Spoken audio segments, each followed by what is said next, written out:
Your best people are quietly looking for other jobs. Team meetings are just a little tense these days, and people are fed up, but no one's talking about it. If this sounds familiar, your workplace may have crossed from challenging to toxic. And as a leader, you're either part of the problem or you're part of the solution. So hold on for what's next.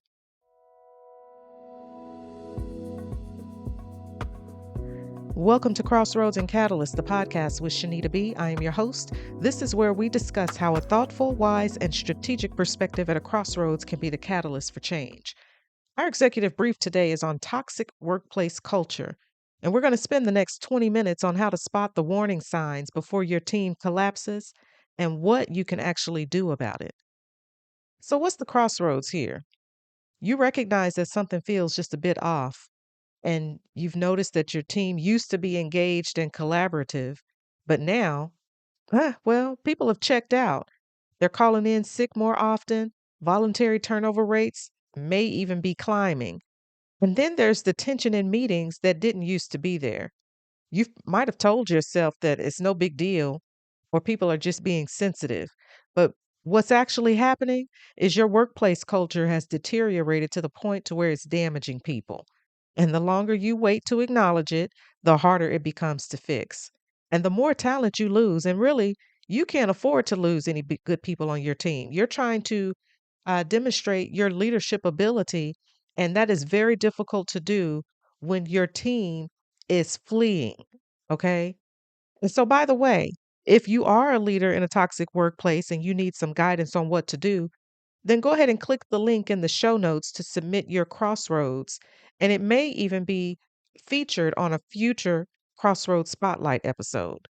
And don't forget to follow and share the show with other leaders. So, what are the stakes here? Toxic workplace culture does not just make people unhappy, it destroys performance. And another thing that it does is it kills innovation, and you definitely will not be able to keep good talent.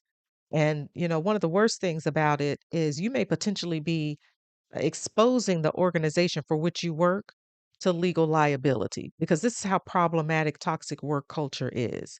And as a leader, your job is not simply to survive it. Okay. You have a responsibility to disrupt it or at the least help your team escape it if there's nothing else, if there are no viable options for you to take in order to mitigate this. So the root issue is that toxic workplaces, they don't happen overnight. Okay. It is few, far, and in between that it's just the issue of one person or even one decision. This is really the result of patterns that get normalized over time. Okay. And these are patterns that either the leader has actively created, you have passively allowed, or you really feel powerless to change. And ultimately, leaders are the ones who have the ability to change it. And of course, yes, this depends on what level of leadership and authority you may potentially have, but there is always an option for you. So, right now, I want to give you 5 signs that your workplace has gone toxic. Sign number one, fear based decision making. This is what it looks like. People just stop talking in the meetings. They won't even share, even if they know that they hear something. You recognize maybe even the body language may have changed, but they're not speaking up.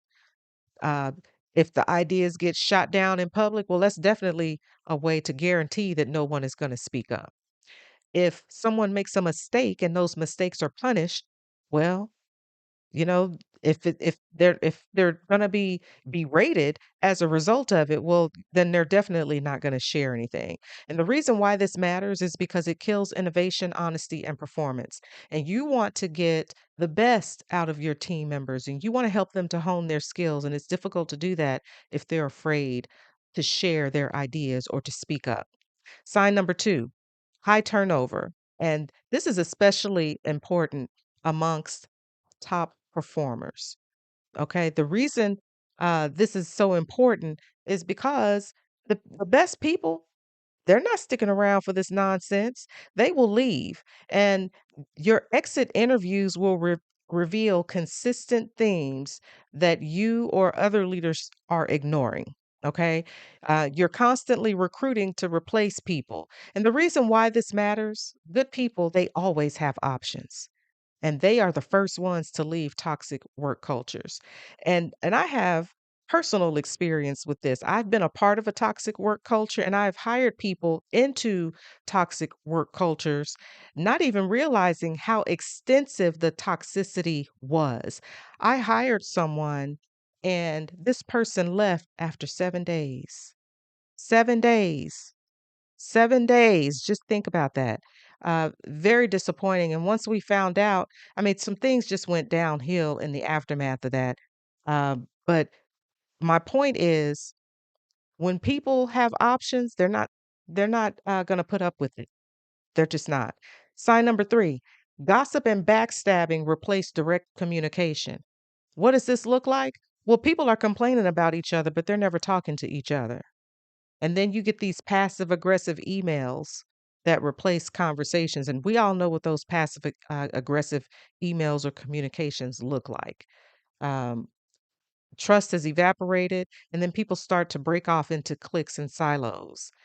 People will poison the well, when new hires come in, and they will try to turn them against leadership. I've seen that too. I've seen it. And it's one of those things. Um, you're always kind of sometimes left scratching your head wondering why people do these types of things, but oftentimes it's because they've not been called out on it. So you have to call people out. And the reason why this matters is that it signals that broken communication systems, uh, that they're, well, let me take that back. Let me restate that. It signals that there are broken communication systems and it completely destroys the psychological safety that you may be trying to build up within your team. Sign number 4, burnout is the norm and not the exception. Well, what does it look like? Well, long hours are considered a badge of honor, okay? Taking PTO is discouraged, or you make people feel badly when they do. People will work if they are sick or just completely exhausted. And the reason why this matters, well, when you normalize burnout, well, what you're doing is you may be leading people down a path of an unhealthy lifestyle.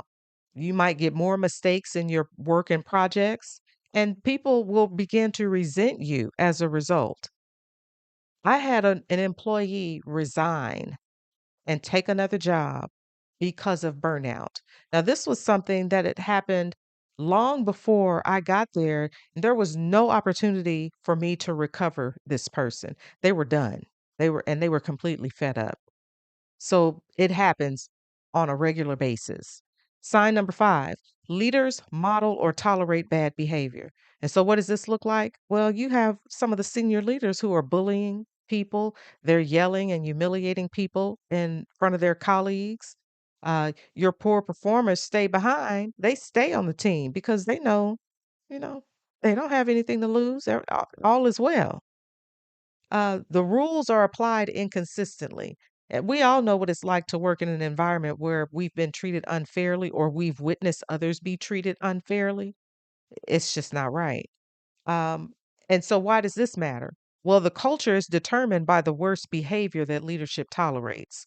So, if they accept people who demonstrate the worst values, okay, and they get away with it, well, that is the norm. So here's some critical questions that you need to ask yourself. Number 1, are your best people leaving and telling you why and nothing changes? Consider that. Number 2, do people feel safe disagreeing with leadership? Again, this goes back to that fear.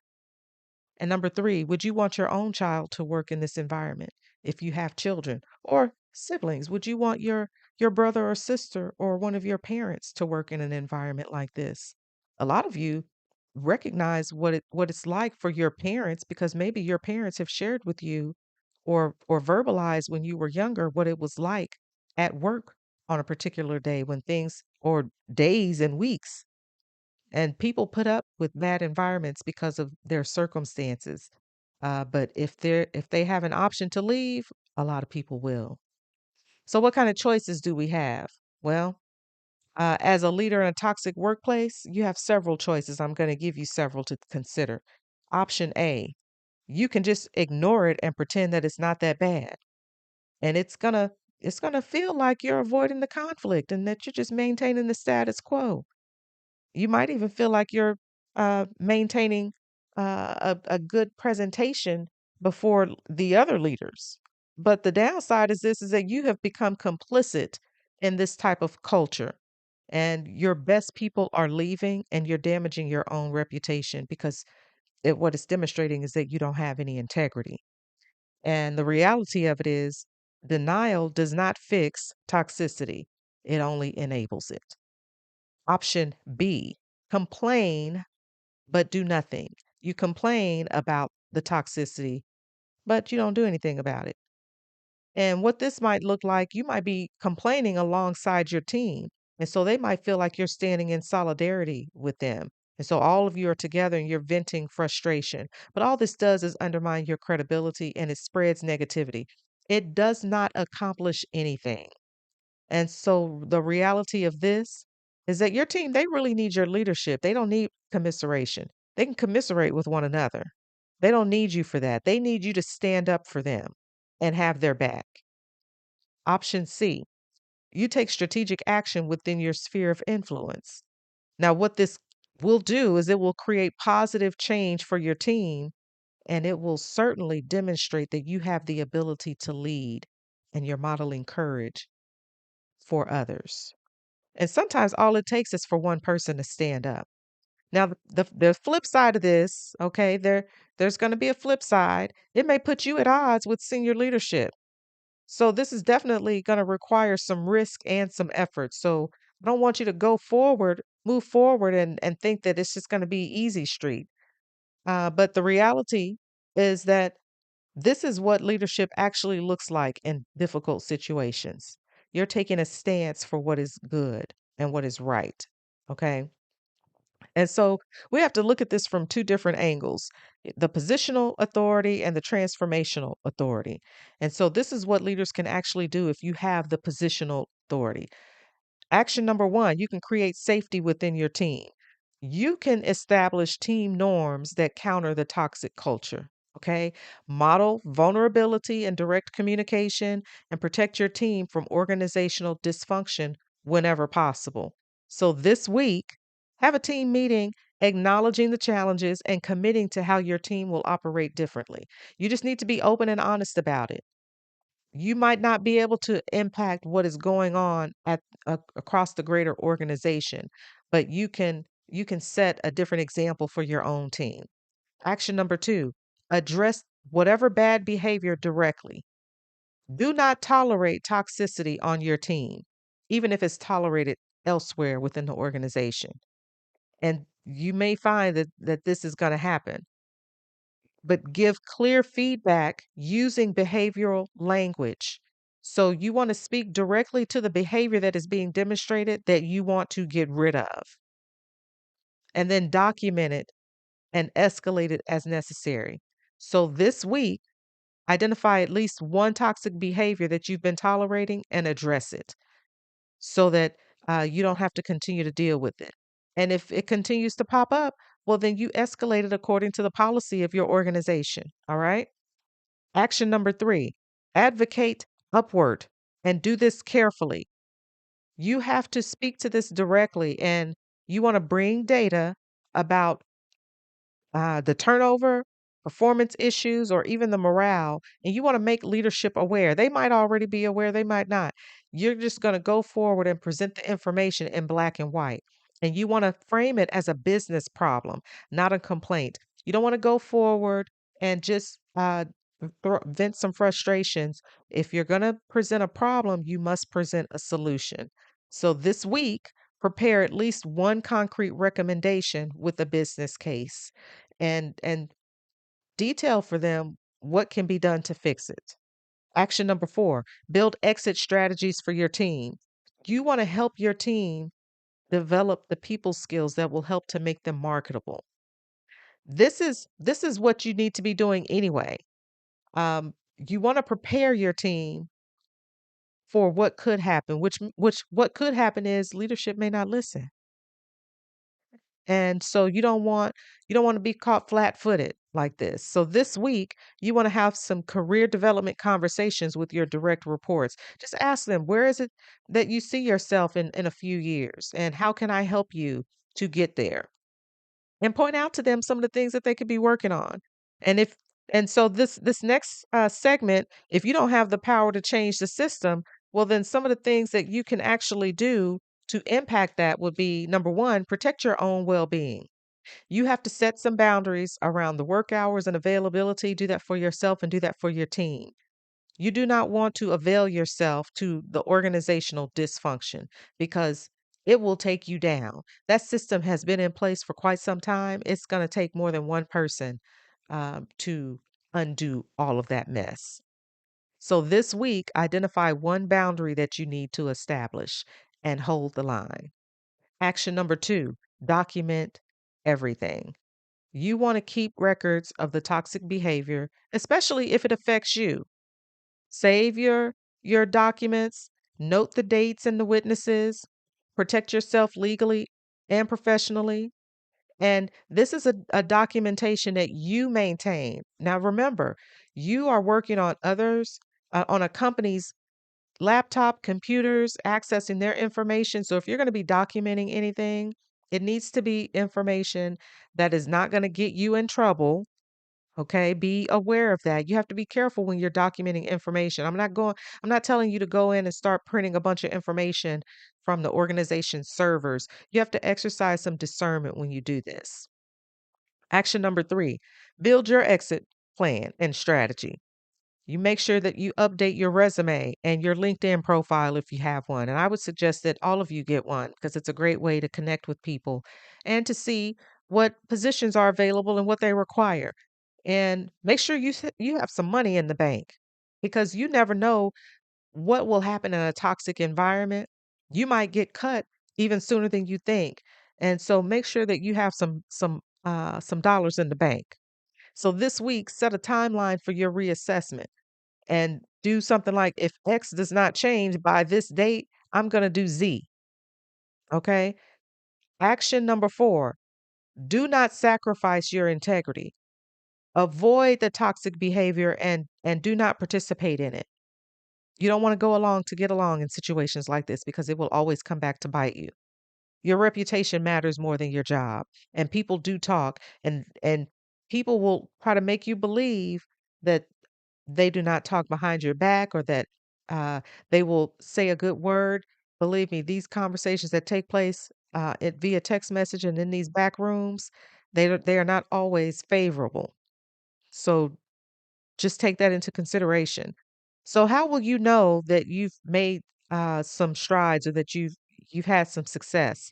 Well, your team is going to feel a little safer and they're going to be more engaged than the broader organization is. And if you might be able to tell this even with surveys, because a lot of organizations they do surveys and some of them do them on a regular cadence throughout the year, not just once a year. So that may definitely be one way that you would be able to tell if you've made some strides there.